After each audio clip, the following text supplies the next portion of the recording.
Hi, everybody. I'm Roy Firestone, and this is a brand new video web show on Kane Sport called G.O.A.T.S, which of course means the greatest of all time, in this case, the Miami Hurricanes. And for our inaugural broadcast, we have a two-parter with the brand new coach for UM football, Mario Cristobal. Mario, of course, was the head coach at Oregon, built that program into national prominence, coached the Ducks to a Rose Bowl win. But Cristobal is coming home to probably the only job he ever really wanted, a place where, as a player, he played on two national championship teams, the Miami Hurricanes. Today in part one, we talk about the roots of his story, the inspirational figures in his life, the challenges and expectations ahead. We welcome Miami's Super Mario, Mario Cristobal. Coach, thank you very, very much for joining us. I know time is very precious, and we respect that. Thank you for taking the time to talk with us about Kane football. I appreciate you having me. It's an honor to be here. I want to throw a quote up at you that you said, and it was pretty simple and stark, and I want you to comment on a question off of it. It said this: I live this. I live for the University of Miami. It means a lot. It means the world to all of us. I assume that means the Cristobal family. The cynic says, hey, they all say that stuff, and a year and a half later, they got to deal with the Eagles or somewhere, and they're out of there. Why is this not the case for you? Oh, wow. There's a ton of reasons why. I mean, I can remember ever since I could get a ride, hitch a ride, pedal a bike over here to practice to watch these legends on Green Street practice field just go at it. Just way after practice was over with, the one-on-ones, watching Michael Irvin and Benny Blades getting some extra work after practice to the point where they looked like they were going to brawl. The Jerome Browns and Winston Mosses, the Alonzo Highsmiths just challenging each other after practice, getting more work, getting reps. Watching my brother as a freshman. I'll go even before that, going to games when you used to be able to catch a free bus out there and get a free ticket. Well,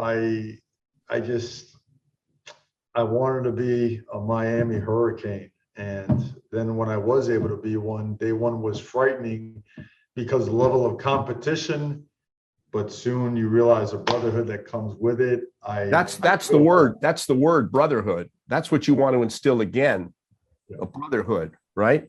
Yes, sir. Yes, sir. Yeah. I could go on and on about why. I mean, I remember sitting in the office with Butch Davis when Butch Davis was interviewing me for the GA job. And I'm like, man, I don't know if I want to be a GA. These guys go get laundry and they go park cars and they just make coffee. I don't know if they do much, but he says, well, listen, man, you're not going to make it to your friends' weddings and family occasions and birthdays and holidays and all that stuff. Why do you want to do this? And I looked at him and I said, I want to sit in your seat one day. So now, by the way, that takes a little bit of nerve to tell the head coach, I want your job someday. Well, I mean, he didn't mean just then, I mean, it was going to take a while, but that was a goal and it was a dream. And, but when you start coaching football, you really lose sight of that and you're not concerned about that because you love the profession. You love what in essence is a vocation, developing young men, young people. And I felt that I was blessed to be around great people. And that helped me be good for young people. So it was gone. That dream was gone. It was out. It was out. And I had this unbelievable opportunity out west and we're doing great things, but it hit different. It hit hard and it hit home and right between the eyes, right smack right there. And this is, it's unbelievable. It still hasn't really set in. It's just been work, because there's a lot of work to do and excited about every single part of it. But we all know what Miami is when Miami is done the right way. So that's what we're looking to do. We spoke to Louis, your brother, your older brother, your big brother, and we're going to talk to him several times in this interview. But the day you had the announcement, the welcome back, Mario, he was very passionate in what he said about his younger brother. I want you to watch this clip right here. Our parents came here, Cuban exiles, that did nothing but work and showed us how to work and taught us that nobody's better than us, but you're not better than anybody. Everybody's the same, and this is the greatest country on earth. And if you work hard enough, you can accomplish anything. Work hard and work smart and be loyal. and be a good person. And I'm more proud of him because of that. He's a good person. He's a great person, man. And he's earned this, man. And we're, you know, like I said, from a player standpoint, a next player standpoint, I'm thrilled, man, because it's on. I mean, it's on. You guys were actually teammates on the same line, and this is a big thrill for him. There, the two of you are together. Look at that picture. What did that big brother mean to you in your life? I know that there was a lot of fighting and, you know, bickering and battling and competing, but he was your big brother. And I want to know what he mattered to you for. Well, he was my greatest adversary in like our daily WrestleManias, that's for sure. You know, he's a judo guy, I'm more of a jiu-jitsu guy. So those battles were epic and furniture was broken and there were holes in the wall. But it also led to a very competitive nature, one that was also fostered and nurtured in the home, as well as our high school head coach, Dennis Lavelle. That guy right there, he's the person I look up to most in this world because of the way he conducted himself. And he patterned himself after my father. So we're very simple. I mean, he kind of explained it perfectly. We had to go to work. That's all we knew. And we were good with that. And they used to tell us all the time, the best we could teach you is to work. And I said, is that it, Mom? Is that it, Dad? It's like, yeah, you got a lot of work to do, buddy. You gotta get to it. You know, we came to this country to do it the right way. We have this privilege now, so we're not going to let it slip away. So very grateful for that. We're going to talk a little bit about your mom and your dad. It's something tragically bittersweet because just as you were signing to become the new coach, your dream was coming true. This is a picture, of course, your mom, Clara, and she was your biggest fan, and also with Luis as well. She wanted a girl. She got two boys. She wouldn't try for a third, she said, because it was hard enough with two big boys. Another boy would have been too much. I want you to listen to your brother talking about her slipping away just as your dream is coming true. And I asked what it was like if your mom knew that you got the job. Did she ever grasp, even in the final moments, that Mario's dream came true? I believe so. I truly believe so. There was times where she was in and out of consciousness. Although she couldn't speak because she had a trach in. She was first intubated, and then after a couple of weeks of being intubated, then they had put in a trach. However, they were never able to put in a voice box. But she was able to communicate like with her eyes and, you know, like squeezing our hands and stuff like that, facial expressions and whatnot. I'm at peace knowing that she was happy. She was happy. She was proud. She loved it. I'm 1,000% certain that she loved it, that her boys are finally together again, that Mario's here, Jessica's here, the boys.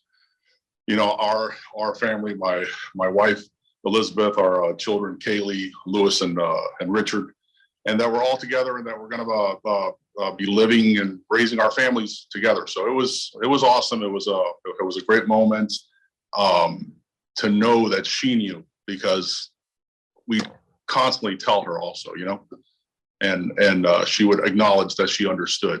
So that was cool.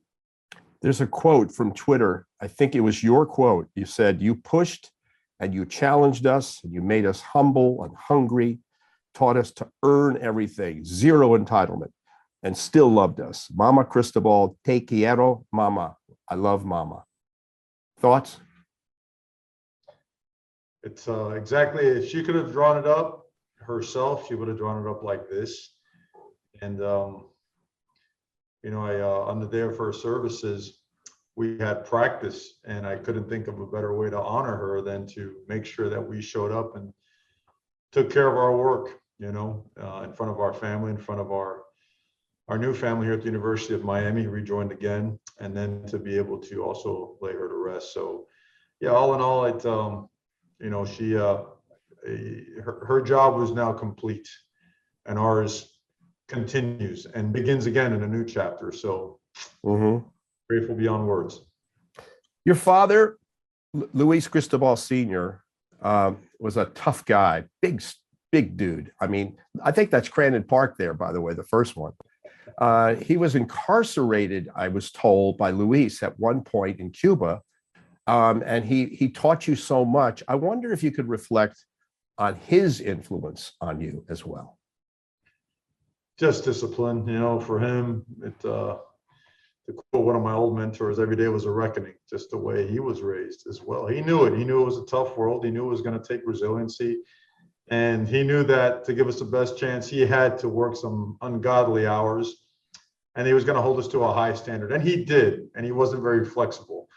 Not the warmest guy in the world, but his way of being was the kind of warmth that we needed. And he knew that.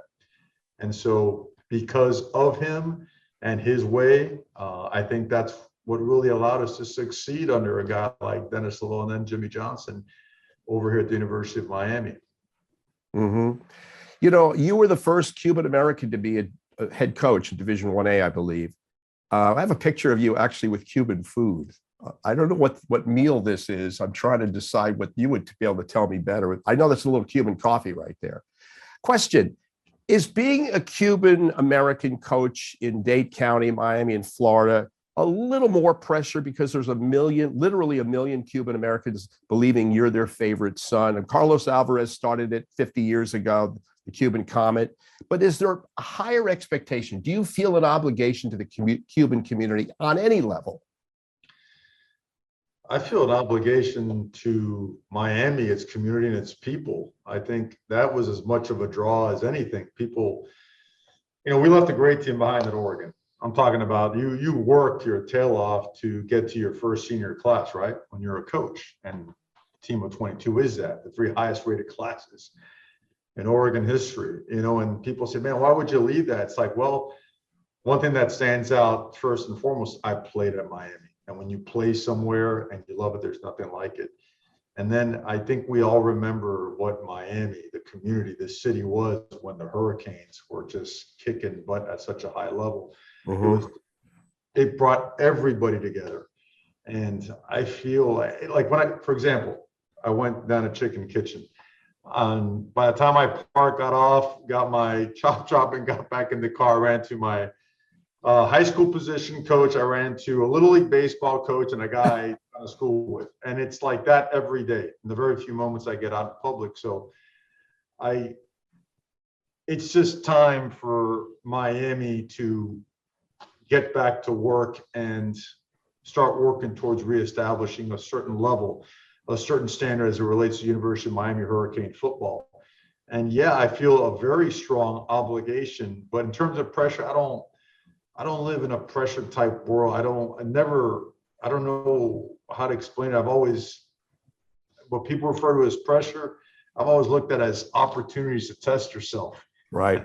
Just go find out. Let's go find out where we are, what we're made of. So I feel more of a privilege and honor and opportunity as it relates to anything else. There are so many people who in coaching in my career that really inspired me with words. Jim Valvano was one. I never got to interview Vince Lombardi, but 50 or 60 years ago, his words resonated. But I got to tell you, Mario, your words are pretty close to that stuff. We have a collection of some of your observations and a montage of your philosophy as a coach. You've said it, but I want the folks to hear it, and then you react to it. I feel like I've never completely left the locker room in high school or in college. I even think about that all the time before making any kind of major decision, before implementing a process. Let me put on the cleats instead of the loafers, and let me think about what that generates inside of me from a feeling standpoint, from a trust standpoint. Well, I never thought I'd get into coaching. I mean, I got into it because I was working public relations back in Coral Gables. I go to the games, and they didn't look too good. And my good friend was coaching there. I would fax over, hey, man, try this. You could help protect it. And one day he just says, hey, why don't you just come over here and interview to be a graduate assistant and help the program where you played at? This whole thing has got to be based on trust. And there's no way you could trust each other unless you have worked your tail off with each other and by each other. And that's the only way accountability is going to come about. And you just start talking and telling your story. You'd be surprised at what comes out of you, not to mention what comes back at you. Very strong. But self-doubt, is it still there way back in the recesses of your mind? Is there some anxiety? Is there some, I'll use the word fear of not being able to compete at the level you want to? Is there any fear in me? No. No, I've never lived in that world of fear. I've never blame it on my parents or give my parents credit for that part of it. I don't, it's not something that quite fathoms or that I can fathom. Anything keep you up late at night? When you sleep, Mario, which is rare. Yeah, I've been blessed to be driven. I've been blessed to be a very boring human being, which means I get to devote my time to this. And luckily I have an unbelievable wife and family that allows me to just dive into this. Let's show some folks what that beautiful family looks like and talk about the sacrifices they have to make as well. Go ahead. Yeah, no, they're unbelievable. They know I've always been obsessed with football. I mean, I was a guy who, my mom used to look over in church, say, "Oh, wow, I'm so proud of him. He's praying for the family." I'd be like, "No, I'm praying for the Pittsburgh Steelers to win on Sunday. I'm not praying for anything else. I love football." And they know how much this means to me. And I've been blessed enough to make this vocation a true career. But they also know that in order for us to have success, that it's going to require just about every ounce of what we have. So they allow me to marry them into the program as well and our team, and integrate them in just about everything we do. So yeah, it really does require all of that. At least for me, it does. I mean, I don't know how other people do it. But in terms of, man, I've never grasped the concept of fear. I've always grasped the concept of being driven and being very motivated. I just remember being a player here and walking into a locker room. And maybe that's the one time I felt self-doubt, when I walked into that locker room and those guys were unbelievably talented. And I was like, man, can I really hang with these guys? Yeah. And after they kicked your butt for a couple of weeks, those guys put their arm around you and say, "Hey, come here, young buck. You're one of us. We won't show you the way. We're still going to kick your butt, but we're going to help you elevate yourself and this team on a daily basis." And I think when you become a Miami Hurricane and you go through the Miami Hurricane process with the great coaches and mentors that we had and had the championship experience that we had, it's a game changer. And I had the opportunity to do that, and that changed me forever. And maybe that's why I've been blessed to have a mindset that allows us to keep forging and go forward, man. I'm excited beyond, I can't explain, describe, write down the level of enthusiasm, excitement, and energy that we have been pouring and that we will be pouring into this thing. It's unbelievable. I thought I read that Joe Paterno was an influence for you. That's one of the reasons you wore the tie too, like Al Golden did. Oh, no. The reason I wore a tie was because our first game was against Penn State. And when we went to the locker room to get changed up, they had ordered the wrong size pants and clothing. And all of a sudden we're like, what the heck do I wear? I'm like, fine, I'm going to go out there. I got to go out there in my tie. And we got blasted 59-0. And the newspaper said, "Man, what a nice gesture by the young FIU coach to wear a tie to honor Coach Paterno." And the president of FIU was like, "Man, that was really cool. Next thing you know, I'm stuck wearing a tie for a year." So, so it wasn't really a big influence, Joe Paterno, in terms of your idol as your mentor as a coach. Never. That's about as far out of left field as I could know. He never was. Okay. I do know that Jimmy Johnson meant a hell of a lot to you, though. And I asked him about what's ahead for Mario, or what's the advantage that Mario has, as well as some of the tough challenges. Watch. I think the biggest thing with Mario is he's been in a big program. He's been on the big stage. He knows what it takes. And fortunately, with the alumni, for the first time that I can ever remember, and for the first time it's ever happened, the alumni have stepped in and are donating money to make sure it's big time football. There's expectations that, hey, he's coming home and we're going to all of a sudden, day one, be back where we were. it's going to be hard. You know, it's not going to be as easy as that. With Cristobal and with the staff and with the way they're going about things, they can win that division and that conference. And so they can take some steps going back to where we were. Do you think the fans might be expecting too much too soon? Obviously, they have every right to expect, greatness, but is it expecting too much too soon, Mario? Well, I think anytime you're in the city like Miami, well, let's just focus strictly on Miami. Miami's always going to have high expectations. I also think that, this is such a sports town that people, at least us on this side, understand that when you build a football program, unfortunately, there's some painful steps you cannot skip. You just can't. Coach Johnson, I think, always has some wise words. He was unbelievable here when he spoke at our clinic. He could tell you himself, they walked into a great situation back in the day, but still there were some learning moments and some painful steps before it got going. And that was a team that just won a national championship. Right. Yep. Our current team is maybe a lot like when we first got to Oregon. Oregon was 4-8. And a couple of years later, we're 12-2, and we're a top 5 team, and we're winning a Rose Bowl. But there were painful steps on the way there, and it requires everything. Their cultural standards, they can never sleep. Your player development has to be at the highest levels imaginable. Your talent influx, your recruiting levels have to go through the roof. The buy-in has to come from everybody because of the tough moments that come with that. And it starts within the walls of the program, the players and the staff. The level of trust that has to be built, it has to be done by investing time. It's what we're doing now. I mean, we've done everything from the hard work that would absolutely crush a normal human being out there, the amount of work that we're putting into the going down to the water park and taking some speedboat rides and eating at Texas to Brazil till we explode.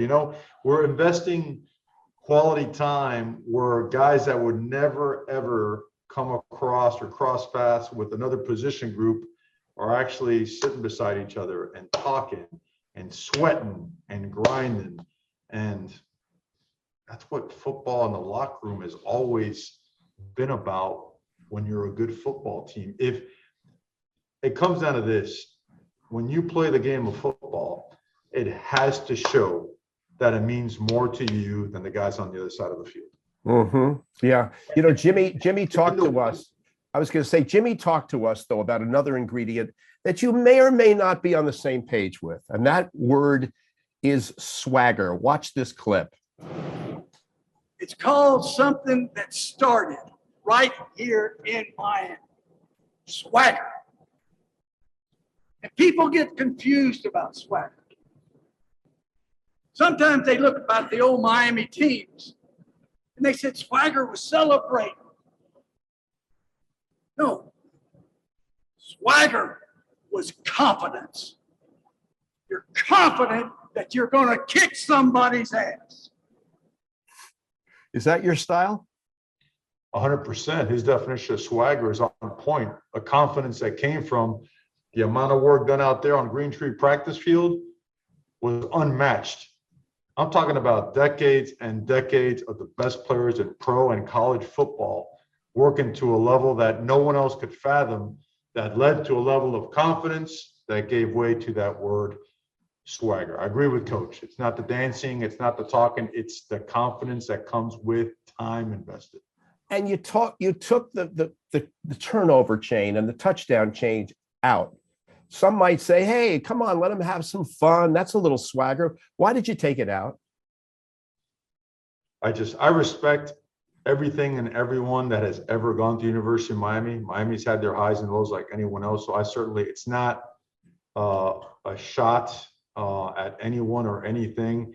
It just doesn't fit what we're trying to do. It doesn't fit the focus of our program. Our focus right now is going from the worst tackling team in the country to being one of the better tackling teams in the country, from being one of the more penalized teams in the country to being the best at not being penalized in the country. Our focus has to be on us and where our feet are, because if we do that, you know what? It's going to be really, really hard to beat Miami. And we have to establish certain standards by how we operate. And how you do anything is how you do everything. And right now, there's just really no place for that.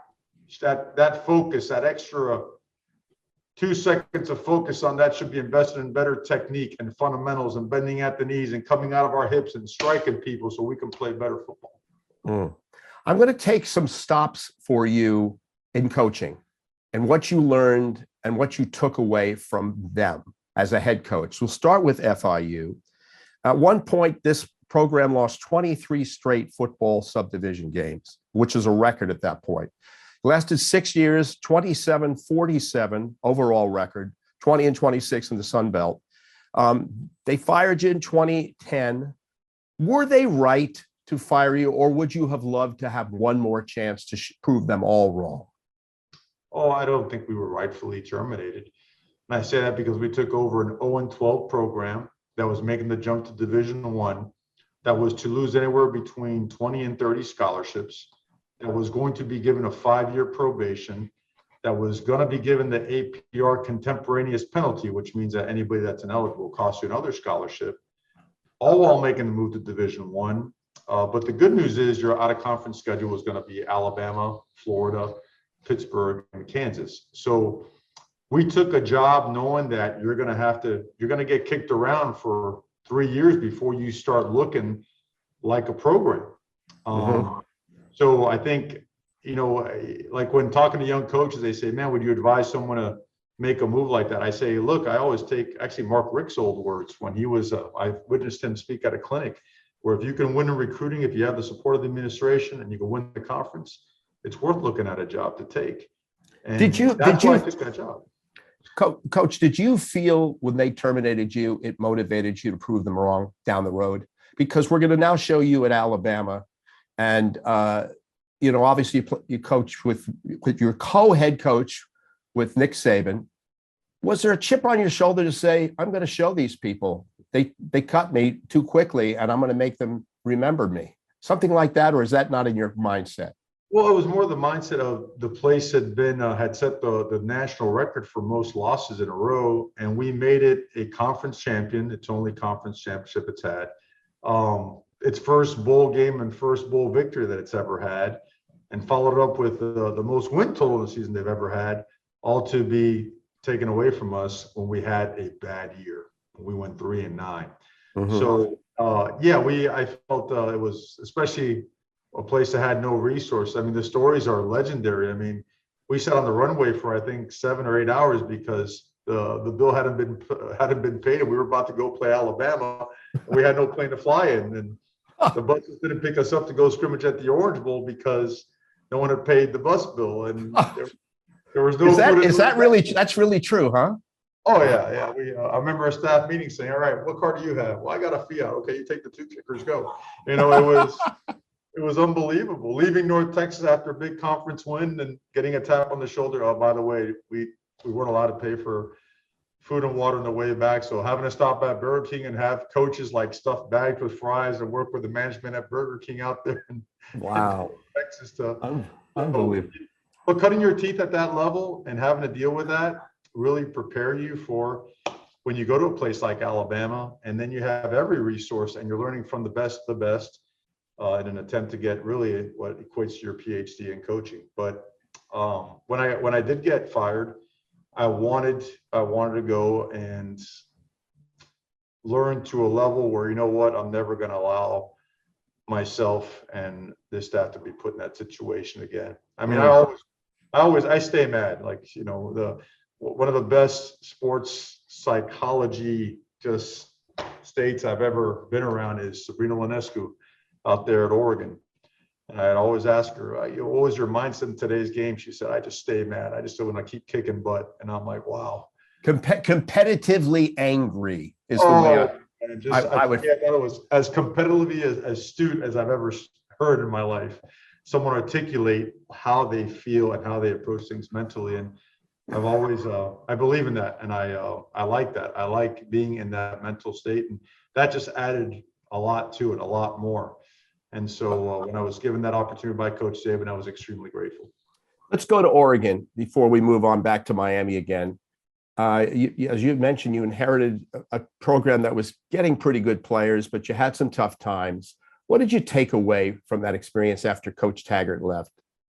Well, I thought Coach Taggart was an awesome person to give me an opportunity out there. And what we started learning was that if we really, if we work together as a staff, that we can certainly recruit better, but also that if we don't make advances, in all our processes, that we're in a competitive league. Oregon had been down. Oregon had been really good for a while, and then they'd taken a step back, a massive step back, and going 4-8. And but we felt that we could take the next step in the trenches. That if we could control the line of scrimmage by really investing in the bigs, their development, recruitment, technical, fundamental work, and then our schemes, that we can really take control of the conference. And a conference that has some great teams. And in the 4 years as a head coach, we won the conference twice, competed for the conference title the third year. So a lot of good things were accomplished, a lot of lessons learned. We've won some big games, went to a New Year's Six twice, won one of them, won the Rose Bowl, got a top 5 finish. We were the only program in the country, I believe, to have 3 straight top 10 picks, and there's probably another couple sitting for the next couple of years. You can't imagine a team more loaded with talent than what was left behind there, and certainly wishing them the best. But was it hard to leave, Mario? It was. I mean, obviously your dream job was Miami, but was there part of you that your heart was still there a little bit in the whole process? Of course. I've never ever worked at a job thinking about a next job, and this one, when it came suddenly, and it hit really hard, and it was still very difficult because we had entrenched ourselves. We had planted our roots there in Eugene, and the people had been very good to us, and we had success. And the future of the football program we had assembled, and the culture of it was very bright. No team had a recruiter developed at that level over the last 4 years, and there's some great football teams in that conference as well. So, and our kids were being raised there. Our kids were too small to remember Miami and Tuscaloosa. They remember, and they know Eugene, Oregon. So all that stuff made it difficult. We have a tweet from an old friend of yours, and it goes like this. Mario was the absolute best teammate and workout partner. We got after it in the weight room, kicked each other's asses in practice, made each other better. I'm proud of his success, and I believe he will guide our Canes to greatness. Dwayne "The Rock" Johnson. There's a shot of the two of you together. I don't know how often you speak to him. I don't know if he's going to help you recruit or come to school and talk, but talk about that relationship when you were at school with him. We need more defensive linemen that look like him. That's the most important thing. Dwayne was a relentless competitor and a great football player and a great teammate. Just always grinding, very unselfish, total team guy, and did some great things here at the University of Miami. I remember him on his recruiting visit. I got to be part of the entourage that hosted him and a couple other guys that came on down. So obviously he honors the University of Miami in so many things that he's done. He's gone on to be, I wouldn't even say arguably the biggest star, right? No question. And, I know he's got a lot of things going on, but yeah, he still finds time to plug in the University of Miami, and hopefully we'll get him around our guys, because he's got a great story to tell. It's not just the success that he has had, it's the way he has grinded and worked into being successful, and how much time and energy he pours into helping people. Yeah. Dwayne Johnson's a special human being, a special athlete, and certainly super happy for him and his success. Mario Cristobal.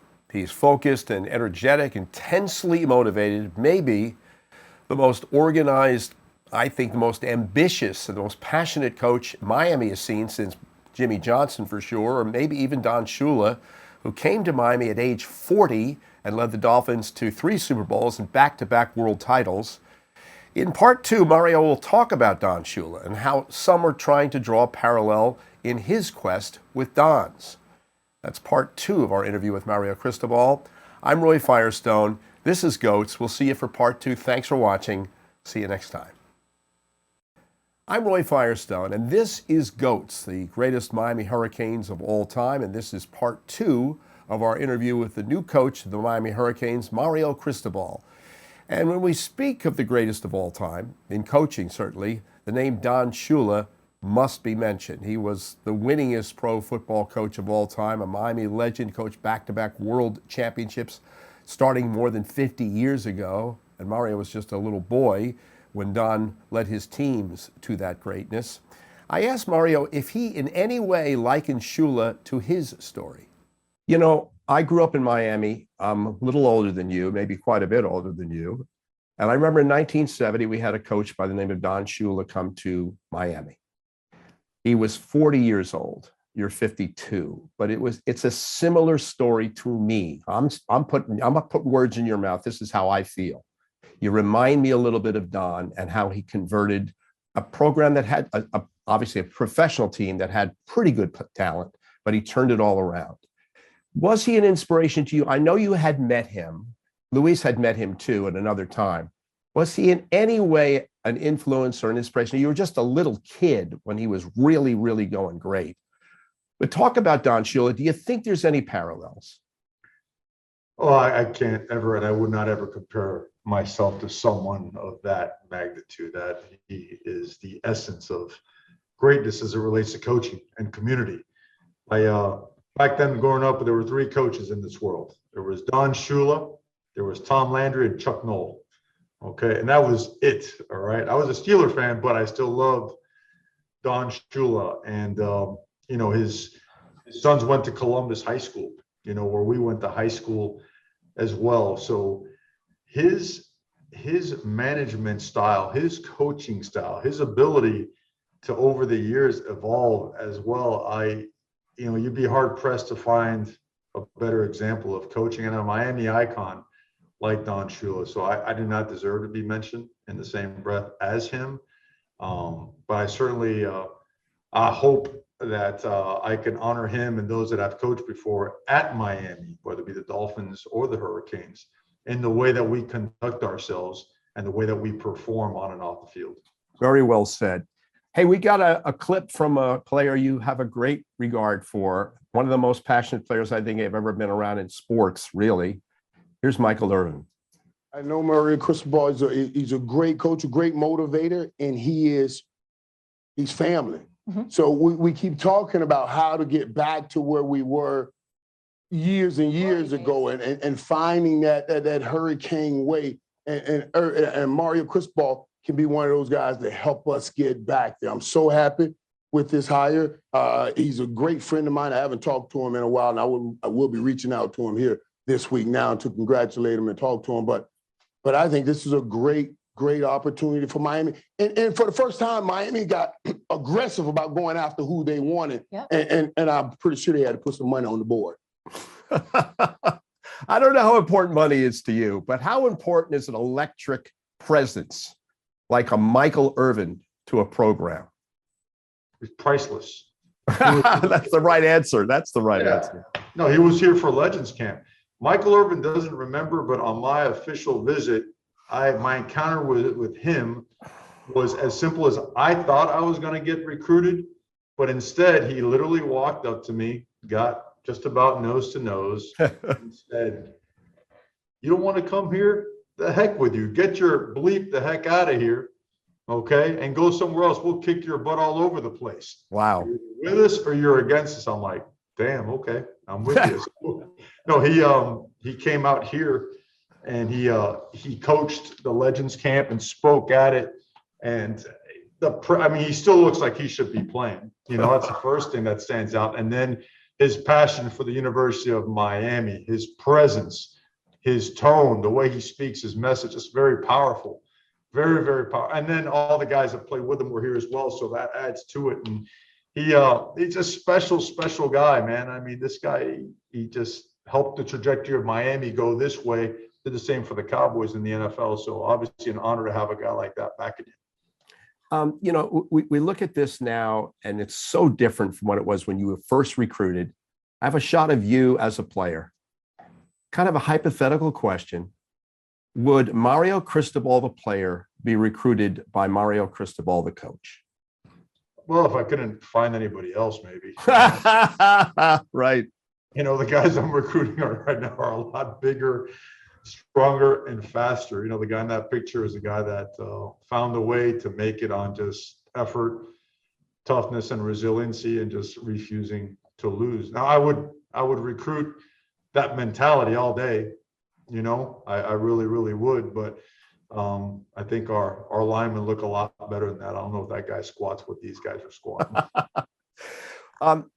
Herb Street last year made a comment that went national. And a lot of people think that what he said fired up the Miami people, woke them up, the Miami administration, the president, athletic director, all the people. And they said, we better pay attention to this. I'm going to play this clip and have you talk about what he said about Miami has to put up or shut up financially. Watch. Miami has averaged 7-5 since 2006. They've had 5 head coaches. You just think about with the Orange Bowl gone, the student body has to drive 45 minutes to go to their games. You have an athletic department that clearly is not really showing that this is something that they are willing to try to make changes. The president, there was an article from Barry Jackson this week that came out, said that the president basically told Blake James, the AD, hey, sports, you're on your own. That's your thing. I don't know if that's true. It was in an article.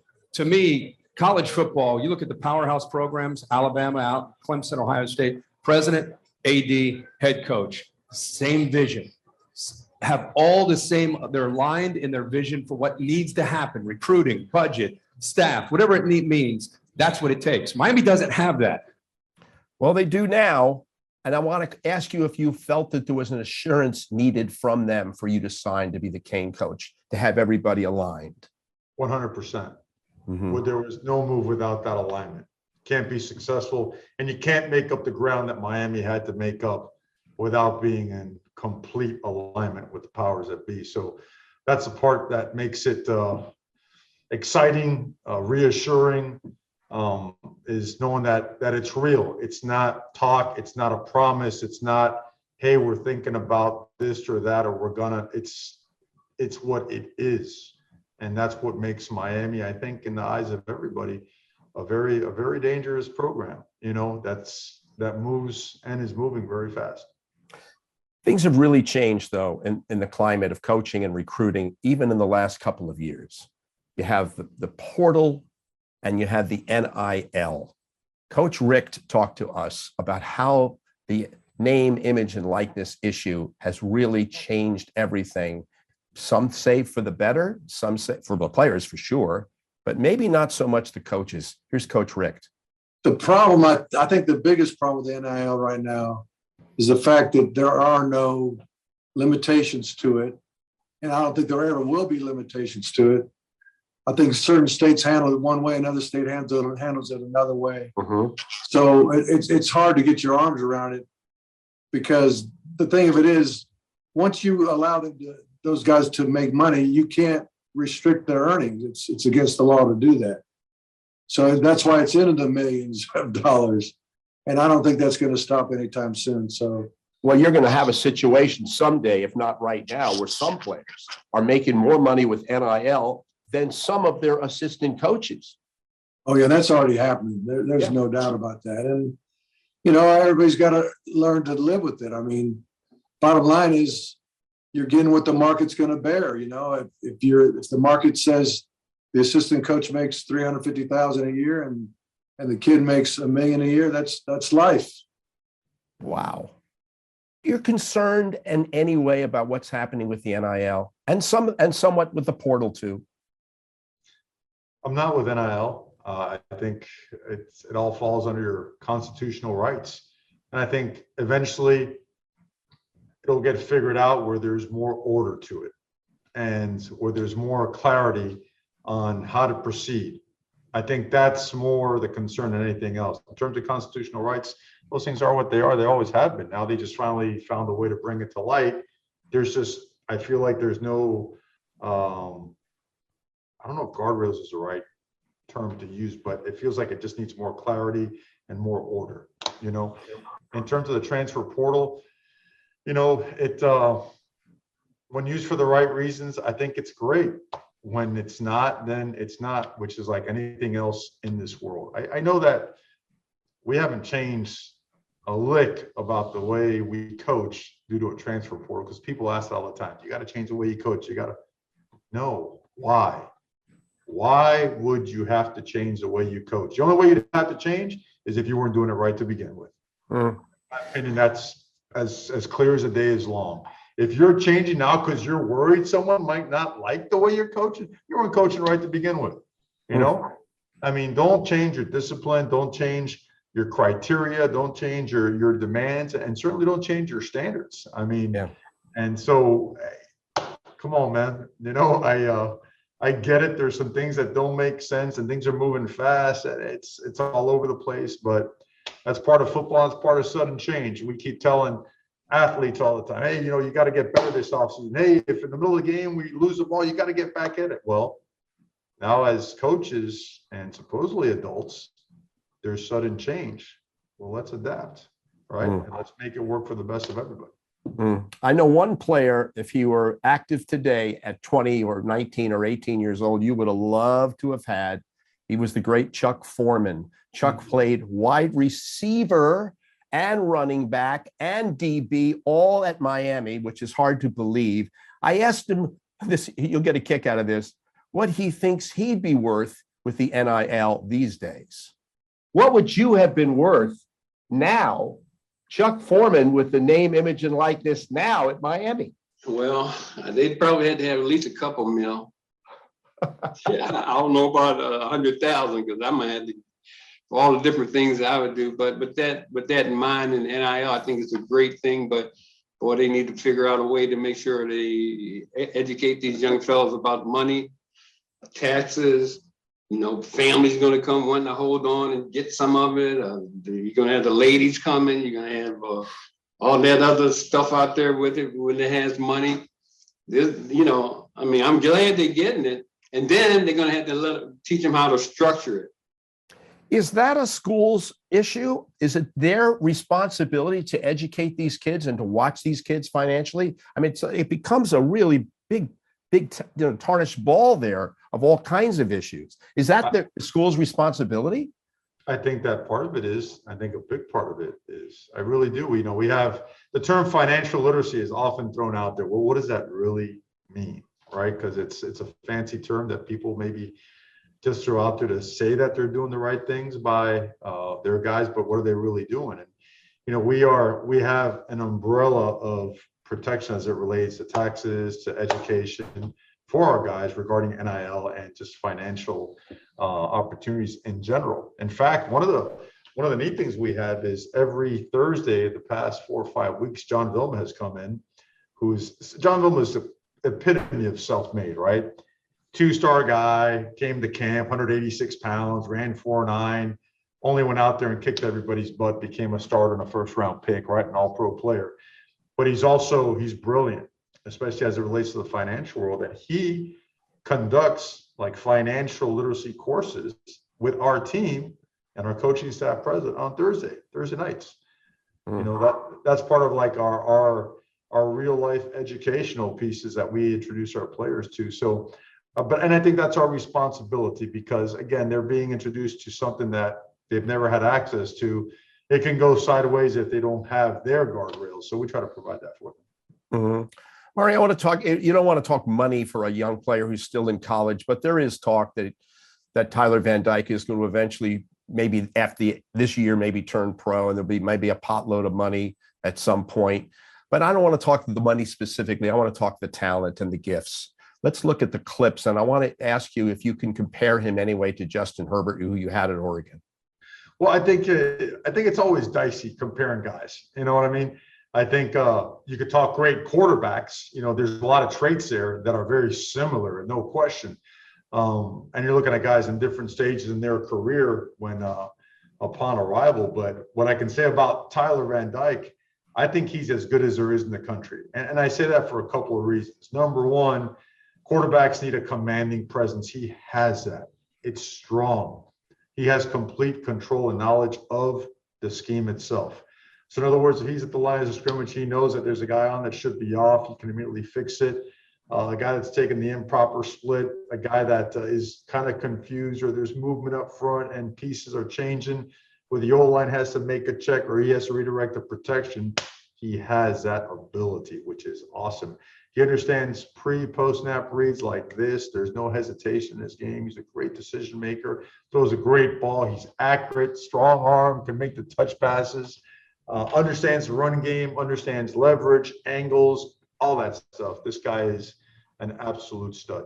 Do you think Herbert is a good parallel, or are they different types of players? I mean, there's some qualities, yes, but is it an unfair comparison in any way?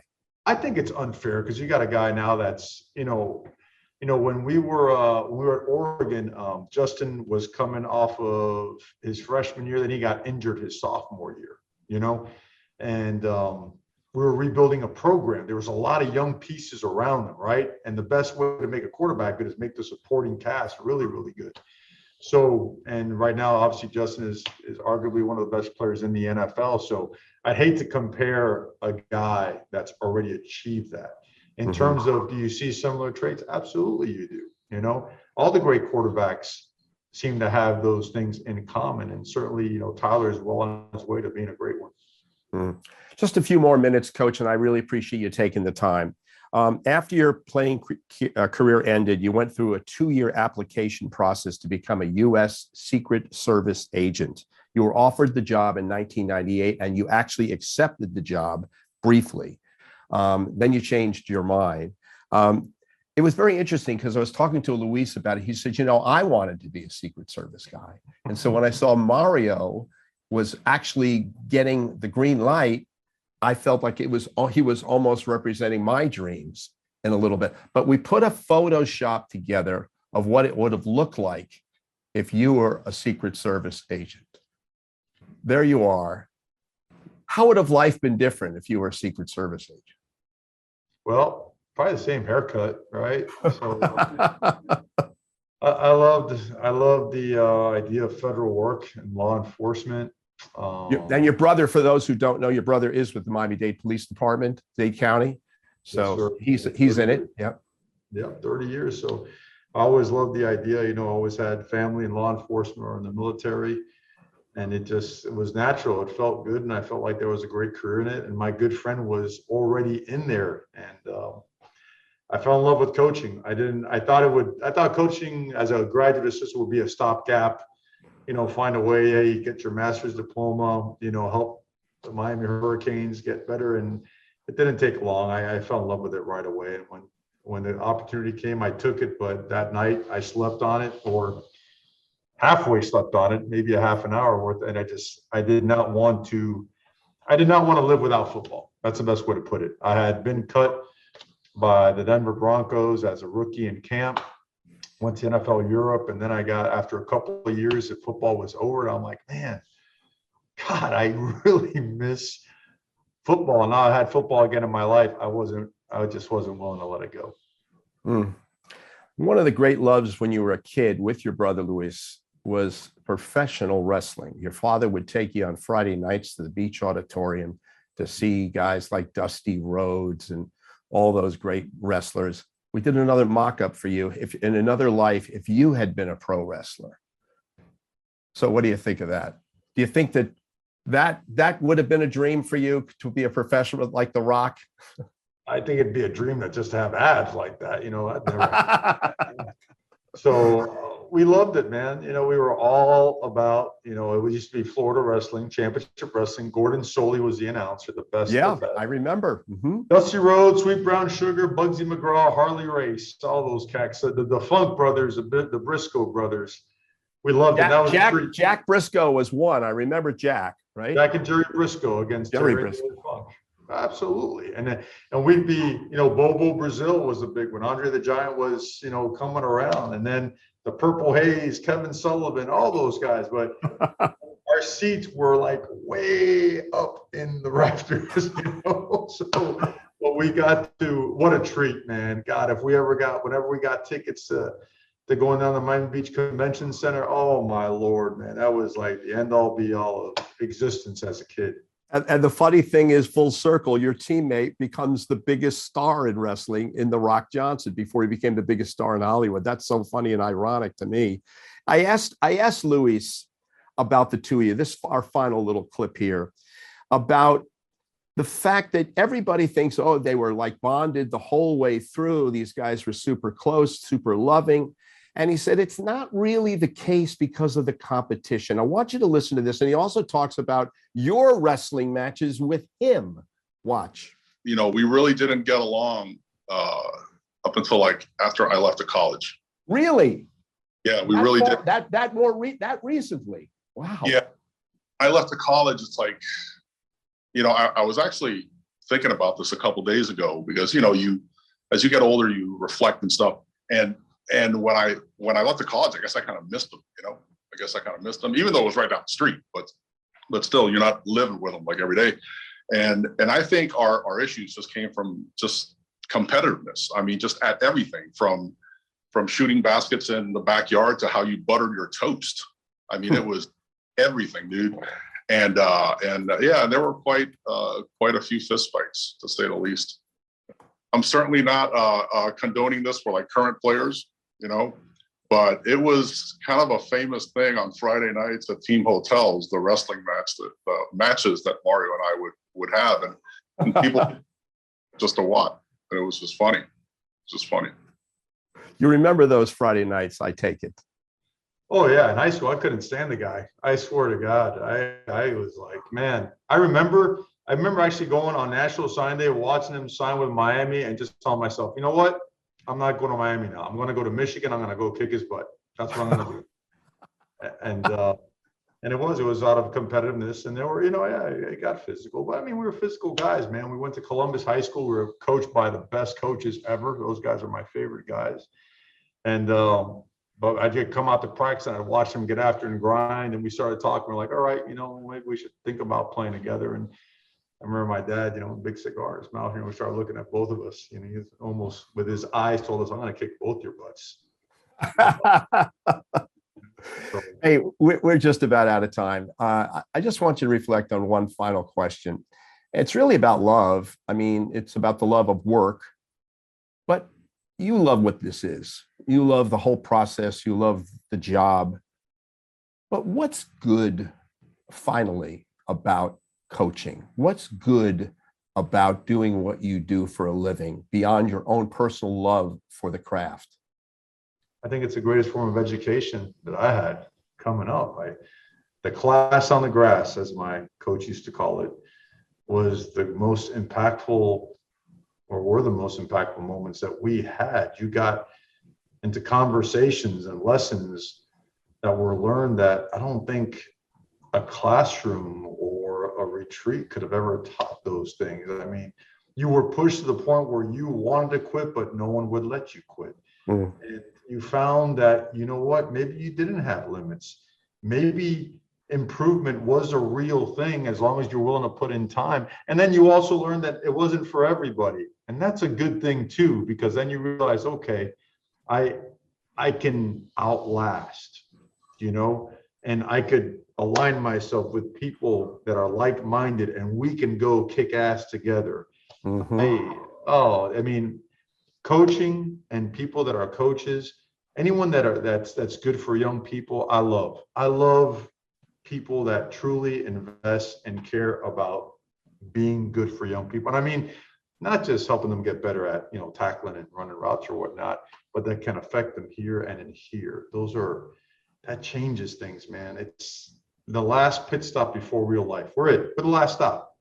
After this, what do we have now? We have these, what are these cane cards, right? That you swipe and you get your meal for free, your dorm is paid for, your scholarship is good, whether you had a good day or bad day. But we got to prepare them for when that cane card is just like an ornament that you had during college, where now it's a credit card. You better pay the bill on that. You're going to get hit by what's going to be on there at the end of the month, and that people are no longer going to care about how many touchdowns you scored or how many sacks you had. And the resiliency that comes with playing football and being in tough moments, the learning that you get from the losses as much as the wins, from winning a position to having a bad injury and having to overcome it, only to have another one and have someone else take your spot, but you got to come back and work hard to take it. Come on, man. You can't talk about that. You can't put it on an overhead or drill it or read it and bubble it up on a multiple choice test. You've got to experience it. And that's what this is all about. Boy, that is about as good a description of why it matters, why this is a good job and does good things for young people, as well as the coaches themselves. I mean, it's just an extremely thoughtful, articulate, reflective look on all of it. Mario, we took too much of your time. I apologize to your sports information director. I know you probably have a recruit waiting in the wings. I want to thank you and I want to wish you the very best of luck in 2022 and beyond. It was a great pleasure and a great honor to have you on the show. Thank you. Appreciate you. Go Canes always, brother. Thanks, Mario. That's Mario Cristobal, who was a player, twice an all-conference selection, played on 2 national championship teams, a graduate assistant coach, and now head coach, some 5 or 6 stops, I guess, at Miami, on his way to becoming the man who hopes to lead the Canes, not just to relevancy, but we think, greatness too. Hope you've enjoyed our part 2 interview with Mario Cristobal. Thanks for watching GOATS, the greatest Canes of all time, and we'll see you next time.